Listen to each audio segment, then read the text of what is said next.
একজন সরল সাদাসিধা লোক, যে কারোর মনের জটিল প্যাচ সম্পর্কে কিছুই বোঝে না, যে যা বলে সে সেটাই বিশ্বাস করে আর সেটাই সে করে।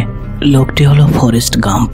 এখন বসে আছে বাস স্ট্যান্ডে, আর তার কাছে এসে যখন একটা মেয়ে বসে, সাদাসিধে মানুষ গাম্প সে মেয়েটিকে একটা চকলেট অফার করে আর তাকে বলে, তোমার জুতোটি বেশ সুন্দর, এটা পরে তো তুমি বেশ আরাম পাও না? মেয়েটি বলে, দেখতে এরকম হলেও জুতোটি পরে আমার পায়ে ব্যথা হয়। কথাটি শুনে গাম্প বলে, আমি আমার লাইফে অনেক জুতো পরেছি, সেই ছোট্টবেলায় যখন আমি আমার প্রথম জুতো পেয়েছিলাম। আর এখান থেকে আমরা জানতে পারি গাম্পের পায়ের অবস্থা সেরকম ভালো না হয় সে ছোটবেলা থেকেই স্বাভাবিকভাবে চলতে পারতো না। তাই তার মা তাকে নিয়ে যায় একটা ডাক্তারের কাছে, আর সেখান থেকে একটা স্টিলের পা বানিয়ে ঘরে ফিরতে ফিরতে তাকে বলে, গাম্প তুমি কখনো হার মানবে না, তুমি অন্যের থেকে কোনো অংশেই কম না। মা ছেলেকে মোটিভেট করতে করতে এদের কথোপকথনে তারা ফিরে আসে ঘরে। আর এখান থেকে আমরা জানতে পারি গাম্পের বাবা নেই, এই বড় বাড়িতে তারা দুজনেই থাকে, আর ঘরের উপরের অংশের ভাড়াতেই তাদের দিন কাটে।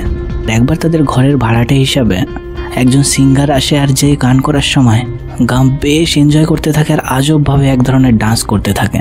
আর কিছুদিন পরে টিভিতে দেখা যায় ওই গানটাই সিঙ্গার লাইভ পারফরমেন্স করার সময় গাম্পের দেখা ওই ডান্সই সে করতে থাকে, যে কারণে ওই সিঙ্গার বেশ পপুলার হয়ে ওঠে। গাম্প এখন ধীরে ধীরে বড় হচ্ছে, তাই তাকে একটা স্কুলে ভর্তি করা উচিত, কিন্তু কোনো স্কুলের মাস্টারই তাকে ভর্তি নিতে চায় না, কারণ নর্মাল বাচ্চাদের থেকে গাম্পের আইকিউ এতটাই কম ছিল, যে কারণে তাকে নিয়ে স্কুলের নাম তারা খারাপ করতে চায় না। কিন্তু গাম্পের মা রিকোয়েস্ট করে একটা স্কুলে তাকে ভর্তি করিয়েই ফেলে। আর প্রথম দিনেই সে যখন স্কুলে যায়, স্কুল বাসের কোনো ছাত্রই তাকে বসতে দিতে চায় না, শুধু একটা মেয়ে বাদে, যার নাম জেনি। সময় পার হয়, জেনি ধীরে ধীরে ফরেস্টের বেশ ভালো বন্ধু হয়ে ওঠে। আর এরকম দেখা যায় জেনি তার ঘরে যেতেই চাইতো না, সে পুরোটা সময় গাম্পের সঙ্গে কাটাতে চাইতো, কারণ জেনির বাবা মাতাল হওয়ার সাথে সাথে শারীরিকভাবে তার নিজের মেয়ের সঙ্গে এসে খুব বাজে আচরণ করত। ধীরে ধীরে এরকম হতে থাকে, ছোট্ট জেনি মাঝে মাঝে গাম্পের কাছেই শুয়ে পড়তো, কারণ সে কোনো মতেই তার ওই বাবার কাছে যেতে চায় না।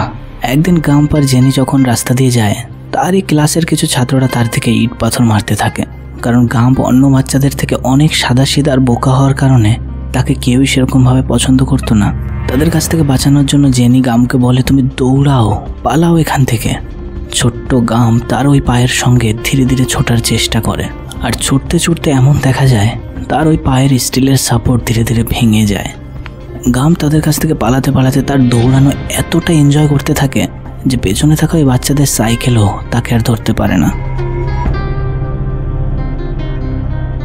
দেখতে দেখতে জেনি আর গাম্প অনেক বড় হয়ে যায়, কিন্তু সমাজের লোক আর ওই স্কুলের ছেলেরা এখনো বদলায়নি।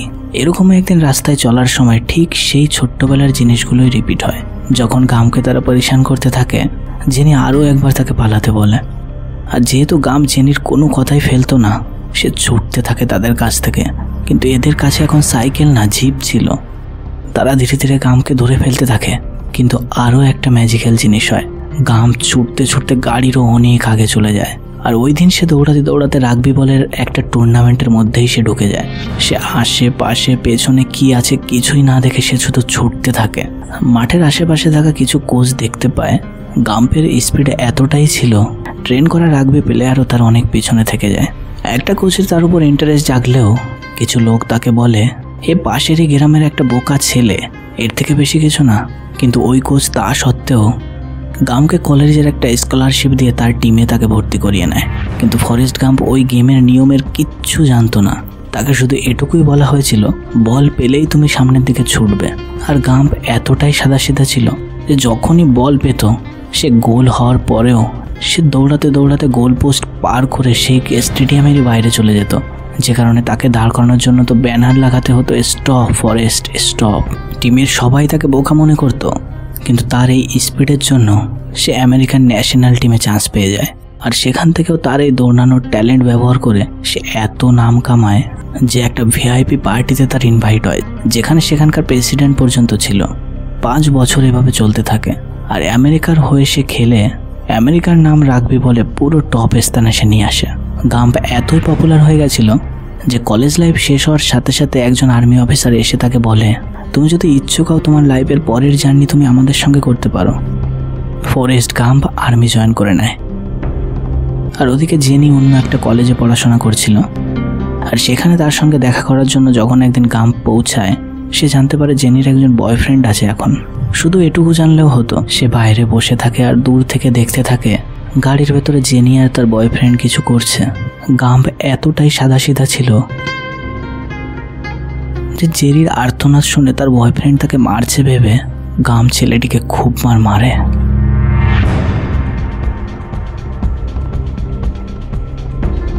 গাম্প এখন আর্মিতে আছে, তাই মিশনে যাওয়ার জন্য তার ডাক আসে আর তাদের সবাইকে বাসে উঠতে বলে।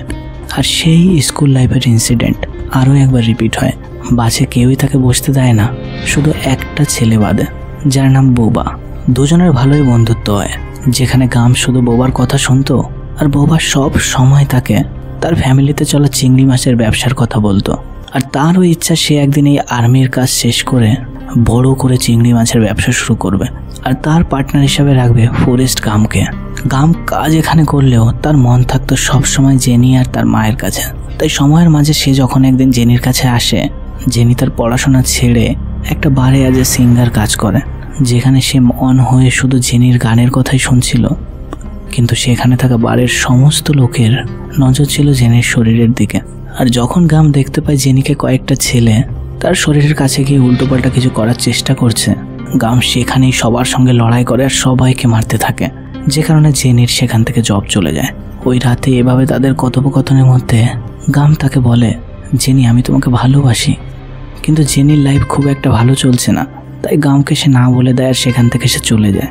যাওয়ার সময় গাম্প তাকে বলে, আমি পরের দিন এখান থেকে চলে যাচ্ছি ভিয়েতনামে, শোনা গেছে সেখানে যুদ্ধ হওয়ার কথা। কথাটা শুনে জেনি তাকে প্রমিস করতে বলে, যদি সিচুয়েশন সেরকম খারাপ হয় তুমি কথা দাও ওদের মাঝে তুমি হিরো হতে যাবে না, তুমি বাঁচার জন্য যত দূর পারবে শুধু ছুটবে।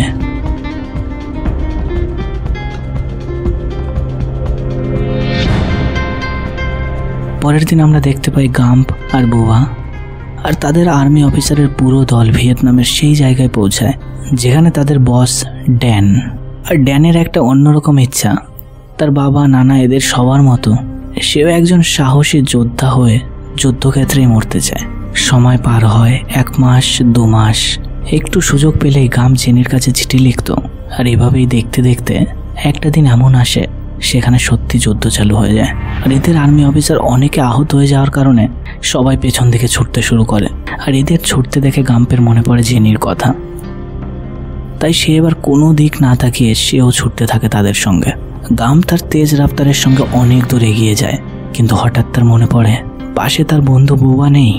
তাই আবারও সে যুদ্ধের মধ্যে ঢোকে, যেখানে তারই দলের একজন আহত আর্মিকে সে দেখতে পায়। গাম্প একজন সাদাসিধে ভালো মনের মানুষ, সেইভাবে কাউকে মরতে দিতে পারে না, তাই তাকে উঠে আবারও ছুটতে ছুটতে অনেক দূরে এসে তাকে নামিয়ে আবারও সে যায় বোবার খোঁজে। আর এভাবেই করতে করতে বোবাকে না পেলেও সে অনেক আর্মি অফিসারকে সেখান থেকে বাঁচিয়ে এক জায়গায় রেস্টের জন্য রাখে। তাদের বস ড্যান তাকে বকতে থাকে, আমাকে কেন মরতে দিলে না, আমি চাই আমি যুদ্ধের মধ্যেই শহীদ হব, কেন তুমি বাঁচালে আমাকে। কিন্তু গাম্পের মন রয়েছে এখনও তার বন্ধু বোবার মধ্যে। সে আবারও যায় সেখানে খুঁজতে থাকে, কিন্তু যতক্ষণে সে বোবাকে পেয়েছিল বোবা তার চোখের সামনেই প্রাণ হারায়। আর এসবের মধ্যে গাম্পেরও একটা গুলি লাগে, কিন্তু লাগবিলাগ কোথায় লাগে, পাছায়। কিন্তু গাম্পের সেরকম কিছু না হয় সাদাসিধে গাম্প সেখানেই থাকা একটা টেবিল টেনিস নিজের মনে সে নিজে খেলতে থাকে। এতগুলো আর্মির জীবন বাঁচানোর জন্য বিশেষভাবে গাম্পকে ডেকে তাকে মেডেল দেওয়া হয়। আর নিজেই আমেরিকার প্রেসিডেন্ট এসে তাকে সাবাসী জানায়। আর ইয়ার্কির মধ্যে প্রেসিডেন্ট তাকে বলে, শুনেছি তোমারও গুলি লেগেছে। সাদাসিধে গাম্প বলে, হ্যাঁ লেগেছে পাছায়। ইয়ার্কি করে প্রেসিডেন্ট বলে, তাহলে তো আমার দেখতেই হবে। বলতে না বলতেই গাম্প তার সামনেই তার প্যান্ট খুলে দেয়, যে কারণে তার আশেপাশে থাকা সবাই তাকে দেখে হাসতে থাকে। এর কিছুদিন পরে অ্যান্টি ওয়ার ক্যাম্পেইন চলায় প্রেসিডেন্ট সহ সেই সমস্ত আর্মিরা সেখানে উপস্থিত হয়।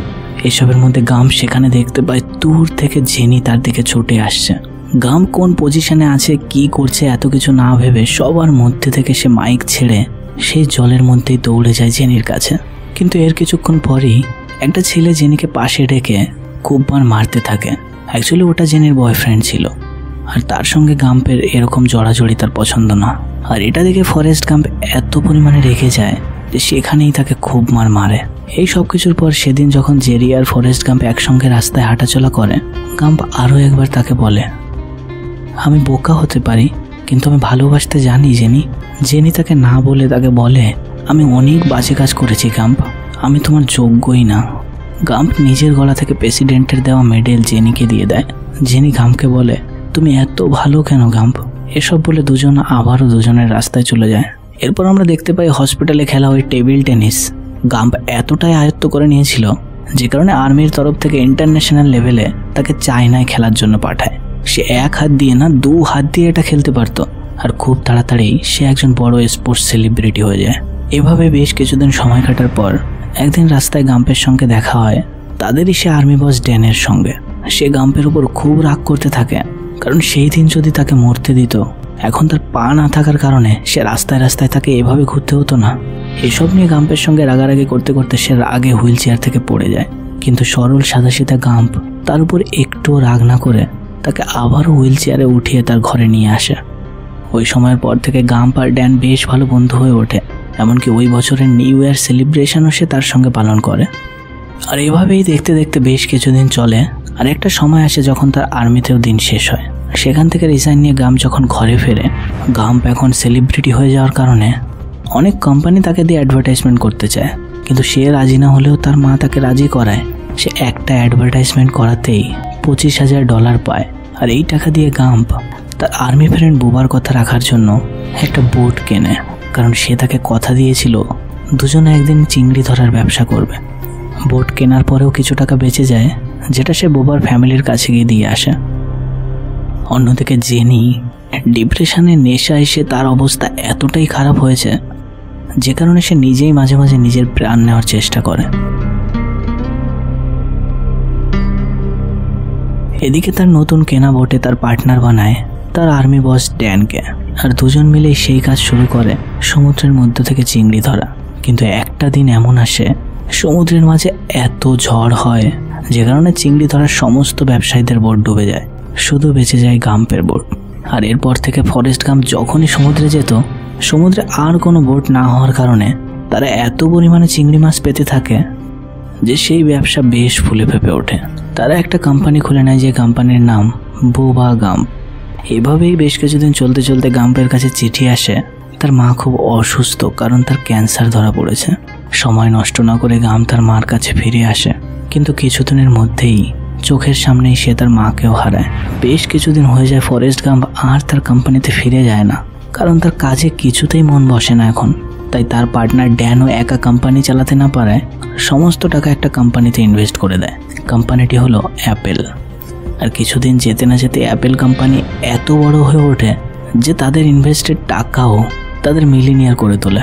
সেই টাকার 50% গাম্প তার বন্ধু বোবার ফ্যামিলিকে দিয়ে দেয়, কারণ সে চায় না তার বন্ধুর ফ্যামিলি লাইফে কোনো রকম প্রবলেম বহন করুক। কিন্তু গাম্প এখন মিলিনিয়ার হলেও তো তাকে বোঝানোর মতো কেউ নেই তার পাশে, যে কারণে সে পুরোটা দিন উদাস হয়ে থাকে। সময় কেটে যায়। একটা দিন তার কাছে জেনি ফিরে আসে। জেনি বলে, আমার ট্রিটমেন্ট চলছে আর ধীরে ধীরে আমি নেশা করাও ছেড়ে দিচ্ছি। সেই ছোট্টবেলার মতো দুজনে বেশ সময় কাটায়। আর গাম্প তাকে আরও একবার বলে, আমি তোমাকে বিয়ে করতে চাই জেনি। আমি বোকা হতে পারি, কিন্তু আমি ভালোবাসতে জানি। কিন্তু জেনি তাকে আরও একবার না করে দেয়, কারণ জেনি তার অতীতে এত খারাপ কাজ করেছে যে কারণে সে গাম্পের জন্য যোগ্যই ভাবে না নিজেকে। দেখে বোঝা যায় অতীতের কথা ভেবে জেনিও ডিপ্রেশনে চলে গেছে। কিন্তু যখন তারা দুজন এক হয়, জেনি যতই না বলুক, বোঝা যায় মনের কোনো কর্নারে গাম্পের জন্য ভালোবাসা তার মধ্যেও আছে। ওই রাতে এরা দুজন একসঙ্গে একটা মধুর রাত কাটায়। কিন্তু সকাল হতেই গাম্প ঘুম থেকে ওঠার আগেই জেনি তাকে ছেড়ে চলে যায়। ঘুম ভাঙতেই ফরেস্ট গাম্প পাগলের মতো করতে থাকে। সে জেনিকে এত কাছে পাওয়ার পরেও সে আবার হারালো, আর এটা সে সহ্য করতে না পেরে সে বেরিয়ে পড়ে ঘর থেকে ছুটতে ছুটতে। সে দৌড়াতে থাকে, শুধু দৌড়াতেই থাকে। শুধু খাওয়ার জন্য একটু দাঁড়ায়, আবারও সে দৌড়াতে শুরু করে। 3টে বছর কেটে যায়। এমনিতেই গাম্প বেশ জনপ্রিয়, তার উপর নিউজ রিপোর্টার এরকম দেখে তাকে সবসময় একটা খবরের পাত্র বানাতে থাকে। পূর্ব থেকে পশ্চিম, উত্তর থেকে দক্ষিণ, তার চোখ যেদিকে যায় সে শুধু দৌড়ায়। ঘুমানোর সময় ঘুমোয়, খাওয়ার সময় খায়, এটুকুই তার রেস্ট। এসবের মধ্যে একটা টি শার্ট কোম্পানি তুলে বেশ বড় একটা কোম্পানি খুলে ফেলে। এভাবে অনেক কোম্পানি আসে, তাকে ব্যবহার করে অনেক কোম্পানি প্রফিট করে। কিন্তু দৌড়াতে দৌড়াতে গাম্পের একটা সময় তার মায়ের কথা মনে পড়ে, যে তাকে বলেছিল জীবনে আগে যেতে হলে পেছনের সমস্ত কিছু ভুলে যেতে হয়, না হলে অতীতের এমন কিছু থাকে যেটা তোমার পুরো ভবিষ্যৎকে নষ্ট করতে পারে। যে কারণে এটা রিয়েলাইজ হওয়ার পর গাম্প আবার তার ঘরে ফিরে আসে। আর এই পর্যন্তের কাহিনী গাম্প সেই বাস স্টপে আসা অনেক লোকেদের একটু একটু করে শুনিয়েছে। আর যখন শেষ হয় সেখানে একটা মহিলা ছিল, যেখানে গাম্প তার লাস্ট কথাটি বলে সে এখন এখানে কি করছে। জেনির অনেক লেখা চিঠির মধ্যে একটা চিঠিতে বলেছিল সে গাম্পের সঙ্গে দেখা করতে চায়, আর সেই জন্যই গাম্প আজ এখানে বসে আছে বাস ধরে সেই জায়গায় পৌঁছানোর জন্য। কিন্তু মহিলাটি সে অ্যাড্রেস দেখে বলে এটা বেশি দূর না, এটার জন্য তোমার বাস নেওয়া লাগবে না। আর রাস্তা দেখানো মাত্রই যেটাতে সে এক্সপার্ট দৌড়াতে শুরু করে জেনির বাড়ির দিকে। জেনি এখন অনেক বদলে গেছে আগে থেকে। সে ভদ্রভাবে এখন একটা রেস্টুরেন্টে কাজ করে, আর অতীতে তাকে বারবার না বলে তাকে দুঃখিত করার জন্য গামকে সরি বলে। আর এসবের মধ্যে গাম যখন জেনির ঘরে একটা ছোট্ট বাচ্চাকে দেখতে পায়, জেনি তাকে বলে এর বাবা তুমি। কথাটা শুনে গাম খুব ইমোশনাল হয়ে পড়ে, তার চোখ দিয়ে জল বেরোতে থাকে। তাকে বলে ছেলেও কি আমার মতো বোকা নাকি তোমার মতো স্মার্ট? জেনি তাকে বলে ও ক্লাসে সবার থেকে স্মার্ট। জেনি তাকে একদিন বলে তার কাছে বেশি সময় নেই, কারণ সে একটা মারাত্মক রোগে ভুগছে। এসবের পরেও গাম্প আর জেনি দুজনে বিয়ে করে নেয়, যেখানে সে আর্মি বস, তার মাছের বিজনেসের পার্টনার ড্যানও আসে। যেহেতু সে এখন একটা মিলিনিয়ার, তাই দুটো আর্টিফিশিয়াল পা লাগিয়ে নিয়েছিল। এরপর তারা একটা বছর বেশ ভালোভাবে কাটায়, কিন্তু সময় আসতে আসতে জেনির সেই মারাত্মক রোগ তাকে পৃথিবীর বুক থেকে টেনে নেয়। আর একদম মুভির শুরুতে যত্নে রাখা সেই পাখির পালক গাম ছেড়ে দেয় হাওয়ায় পৃথিবীর বুকে। আর এখানে এই গল্পের শেষ হয়। ফরেস্ট গাম্পের এই কাহিনী যদি ভালো লাগে আমাকে একটু কমেন্টে জানিও, ভালো লাগবে তাহলে আর কি। আর বাকি গল্প দেখতে হলে চ্যানেলটিকে সাবস্ক্রাইব করে রেখো। তো দেখা হচ্ছে পরের গল্পের। টাটা।